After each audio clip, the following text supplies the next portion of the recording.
운다는 것. 지금 누군가 울고 눈물을 흘린다는 것은 그가 지금 힘들다는 거죠. 그냥 가볍게 뭐 살짝 놀 수도 있지만 우는 것 외에 달리 할 게 없는 그런 상황도 사실 있습니다. 여러분도 그런 때가 있으시죠. 갓난아기 때는 말을 하지 못하니까 우는 거 외에는 자기를 표현할 길이 없습니다. 그래서 불편하거나 조금 힘이 들면 계속 울어대죠. 그런 아이가 이제 언어를 익혀서 말을 할 줄 알고 의사 표현을 할 줄 알게 되면 우는 일이 확 줄어듭니다. 그럼 어른이 되면 어떨까요? 어른이 되면 우는 일이 뭐 훨씬 더 줄어들죠. 울어가지고는 되는 일이 없고 또 우는 게 뭔가 주책스러워 보이게 되는 나이도 있고 또 울고는 싶은데 울음이 또 안 나오는 때도 있습니다. 운다고 되는 일도 없다 보니 훨씬 덜 울게 됩니다. 그런데 여러분 그럼에도 불구하고 우는 거 외에 달리 할 것도 할 수도 없는 때를 만나곤 합니다. 도무지 달리 할 게 없어서 한계 상황 앞에서 그냥 아이처럼 울기만 할 때가 있습니다. 오늘 본문에는 바로 그런 여인, 우는 것 외에는 달리 할 게 없는 여인이 나옵니다. 우리는 지금 계속 누가복음 속 예수님과 함께 합니다. 지난주에는 로마인 백부장의 종을 치유하시는 예수님을 함께 나눴죠. 예수님은 그 백부장의 믿음에 대해서 이스라엘에서도 이러한 믿음을 만나보지 못했다 하시며 그의 종을 치유해 주십니다. 오늘 말씀은 백부장의 종을 치유하신 그 이후의 일입니다. 오늘의 장면은 백부장의 종을 치유하실 때와는 아주 많은 부분이 대조를 이룹니다. 여러분, 로마인 백부장은 당시 권력을 가진 한 남자입니다. 그의 종이 병들어 죽게 되었죠. 그는 언제든 의원을 부를 수 있는 재력이 있는 사람이었고 또 유대인 장로들에게 예수를 청해달라고 부탁할 수 있는 정도의 힘도 가진 사람이었습니다. 그런데 오늘 본문에 나오는 과부는 다릅니다. 당시에 가장 힘없는 여인이라고 볼 수가 있죠. 백부장의 종은 당시에 그 기득권자로서 힘 있는 남성을 만난 이야기라면 오늘 본문은 아주 가장 힘이 없는 여인, 그 과부를 만나는 장면입니다. 당시 과부는 다른 사람의 도움 없이는 살아갈 수 없는 사람입니다. 과부에게 있는 단 한 명의 아들, 독자, 그 아들이 죽었습니다. 기댈 곳이라고는 오직 그 아들 하나였는데 죽었습니다. 뭔가 해볼 도리도 없습니다. 이제 죽었으니. 예수님은 지금 나인성으로 들어가고 계십니다. 주님이 나인성 가까이 가시는데 한 장례 행렬이 나인성으로부터 나옵니다. 주님의 일행은 들어가고 장례 행렬은 나옵니다. 우리 당시 상황을 한번 읽어볼까요? 누가복음 7장 11절과 12절 말씀 주보에도 실었습니다. 함께 읽겠습니다. 그 후에 예수께서 나인이란 성으로 가실새 제자와 많은 무리가 동행하더니 성문에 가까이 이르실 때에 사람들이 한 죽은 자를 메고 나오니 이는 한 어머니의 독자요 그 어머니는 과부라. 성에 많은 사람도 그와 함께 나오거늘. 여러분 상여라고 하죠. 상여. 시신을 올려놓은 그 들것을 상여라고 합니다. 그래서 상여를 메고 사람들이 묻힐 곳까지 이렇게 가죠. 지금 상여가 나오는 길입니다. 많은 사람들이 그 행렬에 함께한 걸 보면 이 과부의 아픔에 동참하고 있는 것 같습니다. 남편 없이 아들과 살았던 이 여인. 그 여인에게 아들의 죽음이란 사실 여러분 상상하기 힘든 고통인 것 같습니다. 이 여인은 지금 살아서 죽음을 경험하고 있는 겁니다. 여인은 울고 또 울었을 겁니다. 주님은 나인성에 들어가시다가 마침 이 장례 행렬을 보죠. 상여가 나가는 걸 봅니다. 그리고 아들을 잃은 극심한 고통 중에 있는 그 과부를 보십니다. 이 사람의 극심한 고통을 보신 예수님께서 어떤 일을 하시는지 볼까요? 어떻게 조치를 취하시는지. 누가복음 7장 13절에서 15절 말씀 우리 함께 읽겠습니다. 주께서 과부를 보시고 불쌍히 여기사 울지 말라 하시고 가까이 가사 그 손을 대시니 맨 자들이 선지라. 예수께서 이르시되 청년아 내가 네게 말하노니 일어나라 하시매 죽었던 자가 일어나 앉고 말도 하거늘 예수께서 그를 어머니에게 주시니. 예. 우리 주 예수님이 그 여인을 보십니다. 그리고 그 여인을 불쌍히 여기십니다. 여러분, 불쌍히 여기다로 번역된 헬라어는 창자가 끊어지는 고통, 창자가 뒤틀리는 고통을 느꼈다라는 의미입니다. 주님은 그 여인을 바라보시며 뼈아픈 고통을 느끼십니다. 우리말 좀 불쌍히 여기다가 조금 아쉬운 번역이죠. 주님은 그 여인의 고단한 삶과 그 여인의 뼈아픈 슬픔을 그대로 느끼십니다. 느끼시면서 그 여인의 슬픔과 고통 속으로 들어가십니다. 그러면서 그 여인에게 말씀하십니다. 울지 마라. 여러분, 울지 마라. 울지 마. 참 고마운 말이죠. 어떨 때는 울지 말라는 말만으로도 위로가 될 때가 있습니다. 여러분, 여러분이 힘들 때, 여러분이 사랑하는 사람이 여러분에게, 내가 울고 있을 때 여러분이 사랑하는 사람이 와서 울지 마, 울지 마세요 말한다면 그 말이 그냥 뚝 붙여 뭐 이런 의미가 아닌 거 다 아실 겁니다. 사랑하는 사람이 말하는 울지 마는 나도 내 아픔과 함께 할게, 나도 함께 울게, 이런 마음이 담긴 말입니다. 그런데 여러분, 생각해 볼까요? 지금 이 아들을 잃은 어머니, 이 여인에게 누가 감히 울지 말라 할 수 있을까요? 누가 이 여인의 고통을 나눠주고 함께 느껴줄 수 있을까요? 남편 없이 고단한 삶을 그래도 버틴 것은 이 아들 하나, 이 한 아들 때문에 버티고 이 아들을 이 기쁨이었고 소망이었을 텐데 그 아들이 죽은 그 여인에게, 당시에는 남편도 없고 아들도 없는 여인들은 구걸을 하거나 몸을 파는 일을 해서 생계를 유지했습니다. 사실 먹고 사는 일은 두 번째고 이 여인은 지금 슬픔으로 가득 차 있습니다. 여러분, 이 땅에서 자녀를 잃은 어머니에게 과연 울지 말라는 말을 할 수 있을까요? 차라리 그 여인에게 그래요, 우세요. 우리 함께 웁시다. 그 말을 할 수 있을지 몰라도 울지 마세요라는 말은 저는 못할 것 같습니다.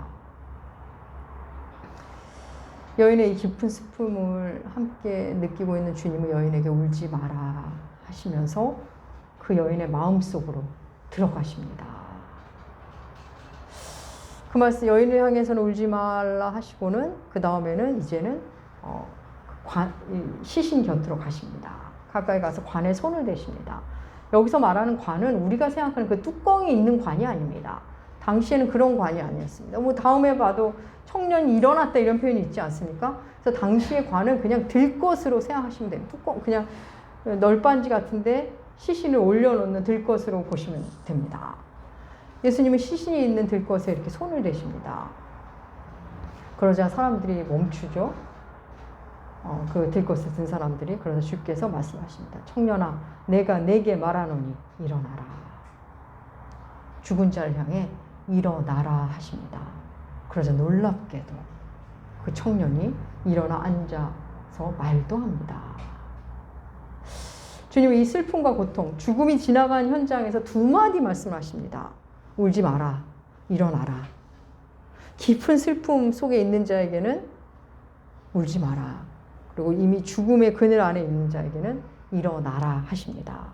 사랑하는 여러분, 우리가 믿는 예수님은, 우리가 지금 이렇게 예배하는 우리 하나님은 우리의 고통 속에 함께 하시면서 울지 마라고 말씀하시는 분입니다. 우리 주님은 깊은 어둠 속에 있는 자를 보시고 아파하십니다.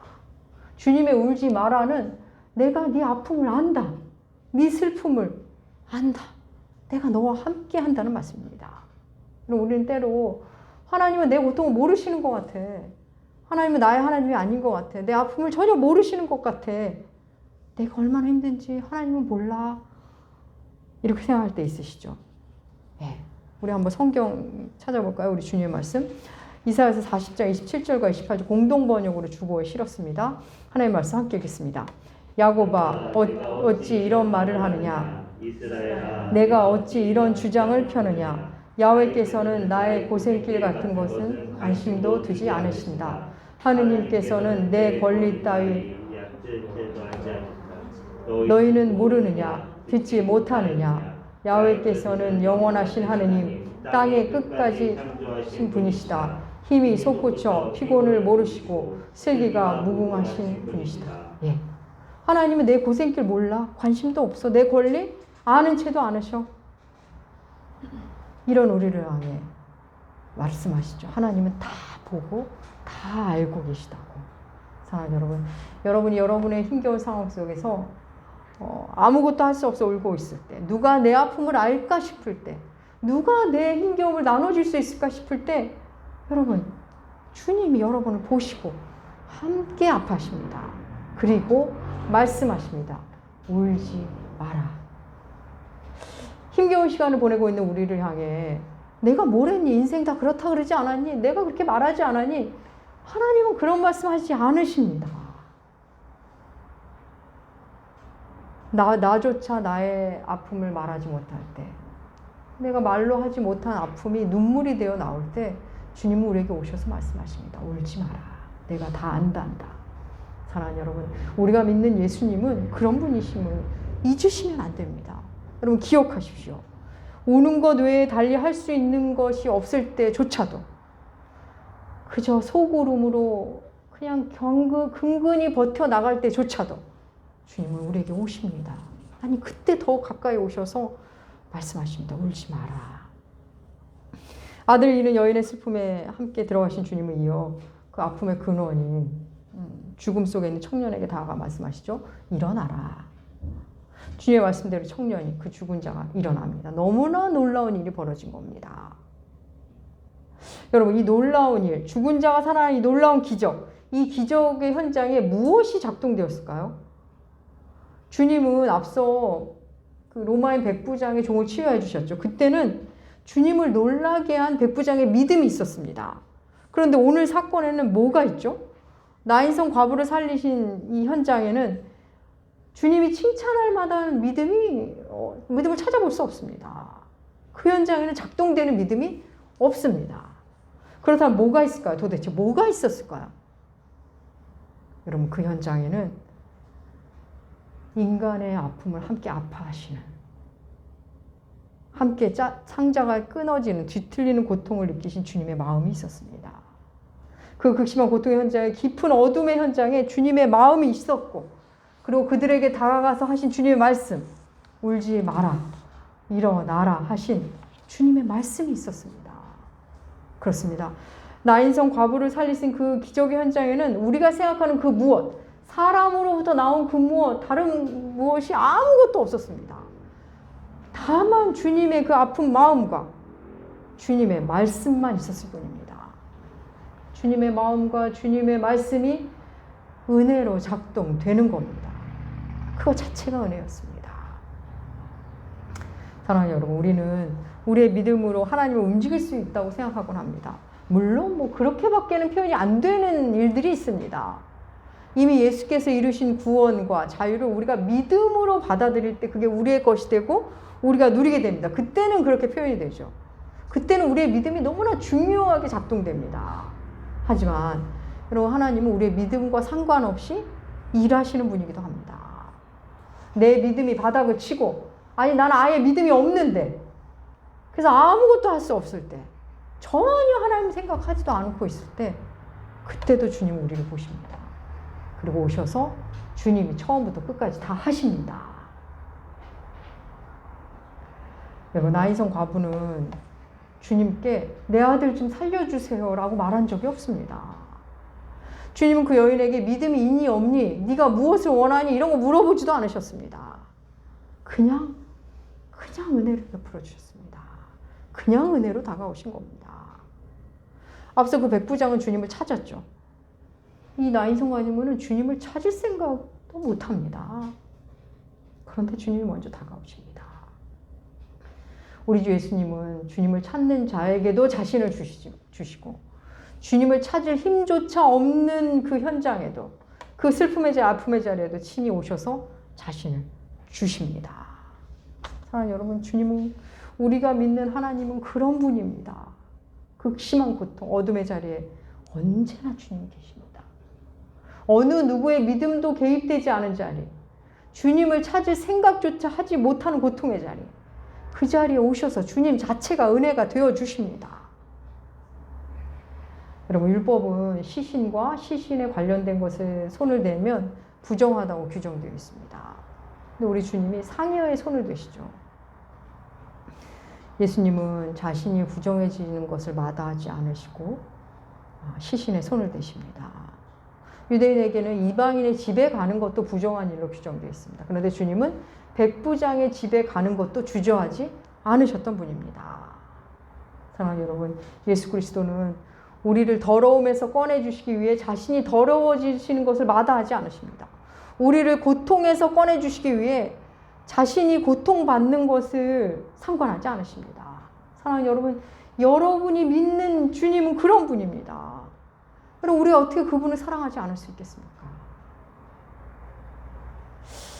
여러분, 죽은 자를 살린 이 놀라운 기적을 본 사람들, 그 현장의 반응이 어땠는지 볼까요? 누가복음 7장 16절 말씀.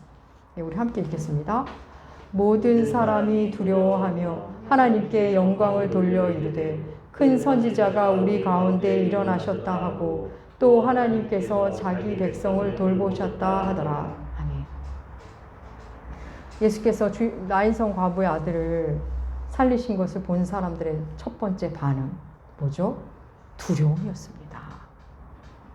단순한 놀라움이 아니라 두려움입니다. 사랑하는 여러분, 우리가 하나님의 역사심을 보면 우리도 두려워집니다. 그럼 하나님을 만난다는 것, 하나님을 믿는 일은 여러분 결코 가벼운 일이 될 수 없습니다. 기쁨이지만, 놀라움이지만 그 안에 언제나 두려움이 있습니다. 두려움이 함께합니다. 나인성의 사람들이 두려워하며 말하죠. 두 가지를 말합니다. 먼저는 큰 선지자가 우리 가운데 일어나셨다. 그리고 하나님이 자기 백성을 돌보셨다. 사람들이 말하죠. 큰 선지자가 우리에게 일어났다. 큰 선지자. 여러분, 선지자, 예언자는 어떤 사람이죠? 하나님이 보낸 사람입니다. 사람들은 예수님을 보면서 선지자를 떠올렸죠. 하나님이 보낸 사람이 선지자인데 하나님이 보낸 사람의 특징은 뭘까요? 오늘날 하나님이 보낸 사람이구나를 우리 어떻게 구별할 수 있을까요? 어떻게 알 수 있을까요? 설교를 잘하고 말씀을 잘 풀어주는 사람이 선지자로 느껴질 수도 있습니다. 하지만 큰 선지자는 사랑을 하는 사람입니다. 참된 선지자는 고통 중에 있는 사람, 슬픔 속에 있는 사람, 그 사람의 고통과 슬픔 속으로 들어가는 사람입니다. 눈물 흘린 사람 곁에서 그의 아픔을 나눠 갖고 함께 눈물 흘리는 사람. 하나님의 마음을 가진 사람입니다. 우리 주님은 말씀드린 대로 우리를 더러움에서 건지시기 위해 자신이 더러워진 것을 마다하지 않으시고 우리를 고통 중에서 건지시기 위해 고통으로 들어가는 걸 마다하지 않으십니다. 여러분, 우리는 오늘날 깨끗한 채 하면서 더러운 것을 가지 않습니다. 홀로 정결한 채 하면서 밖에서 지적하고 비난하기에 바쁩니다. 교회를 향해서 믿는다고 하는 사람들이 그런 경우가 많죠. 여러분, 교회는 모든 문제 있는 자들을 끌어안는 곳입니다. 정치적 색깔이 어떻든, 성격이 어떻든, 가치관이 어떻든 교회 안에서는 누구나 위로받고 사랑받아야 합니다. 교회를 지적하지만 교회를 사랑하지 않는 사람도 너무 많죠. 이런저런 옳은 말은 하는데 거기에 사랑이 없다면 어쩌면 이미 심각한 병에 들어있는 걸지도 모릅니다. 사람들은 말합니다. 이어서 말하죠. 하나님께서 자기 백성을 돌보셨다. 여기서 돌보셨다는 말은 찾아와 주셨다로도 번역될 수 있는 단어입니다. 우리 공동번역 한번 볼까요? 누가복음 7장 16절 공동번역으로 실어넣어서 함께 읽겠습니다. 사람들이 모두 두려움에 사로잡혀 하느님을 찬양하며 우리 가운데 위대한 예언자가 나타나셨다고 말하기도 하였고 또 하나님께서 자기 백성을 찾아와 주셨다 말하기도 하였다. 예, 돌보셨다. 그러니까 돌보기 위해 찾아오셨다는 거죠. 사람을 찾아오신 하나님, 자기 백성을 돌보기 위해 찾아오신 하나님, 그분이 바로 예수 그리스도입니다. 여러분, 우리 주님은 아들을 잃고 고통스러워하는 이 여인을 바라보며 자신의 어머니 마리아가 앞으로 겪게 될 고통을 보셨을지 모릅니다. 독자 아들을 잃고 슬픔 속에서 울기만 하는 이 여인을 보면서 독생자를 잃게 되는 하나님 아버지의 아픔을 느꼈을지도 모릅니다. 그리고 예수님은 아들을 잃어 그저 울기만 하는 그 여인을 향해, 예수님을 향해 아무것도 요구하지 않는 여인을 향해, 요구할 줄도 모르는 그 여인을 향해 그저 다가가셔서 슬픔 속에서 건져주시고 어둠 속에서 그를 건져주십니다. 여러분도 거의 소식을 들으셨을 겁니다. 저도 오늘 아침에 이태원에서 할로윈 축제를 하다가 사고가 난 것을 오늘 아침에 봤습니다. 이미 100명 이상의 사망자가 나온 걸로 보도되었습니다. 처음에 저는 실감이 나지 않았습니다. 여러분 생각해 보십시다. 그 외국인의 명절에 그냥 흥미로워서 호기심으로 그냥 재밌게 놀고 싶어서 간 그냥 순진한 청년들입니다. 그런데 그렇게 사고를 당했습니다. 여러분 대한민국은 또다시 그 자녀를 잃은 어머니들의 통곡이 또 울려 퍼질 겁니다. 그 기막힌 일 앞에서 우는 것 외에는 달리 할 수 없는 엄마들. 여러분 그들이 무엇으로 위로받을 수 있을까요? 우리가 그들을 어떻게 위로할 수 있을까요? 그냥 다행이다? 물론 다행이죠. 내 아이가 없었던 건 다행이죠. 하지만 다행이라고 말할 수 있는 이 사람, 그 자리의 사람은 그를 그나마 위로할 수 있는 어떤 힘이, 여지가 있을지도 모르겠습니다. 다행인 만큼 우리는 그들의 슬픔을 아파줘야, 같이 져야 합니다. 예수 그리스도의 위로만이 그들을 일으킬 수 있을 겁니다. 사랑하는 여러분, 그들을 위해 기도하는 우리가 되면 좋겠습니다. 대한민국에 또 이 엄마들의 통곡이 또 세월호 이후에 이렇게 크게 또 울려 퍼집니다. 사랑하는, 이걸 너무 종교적으로 뭐로 해석하지 마십시오.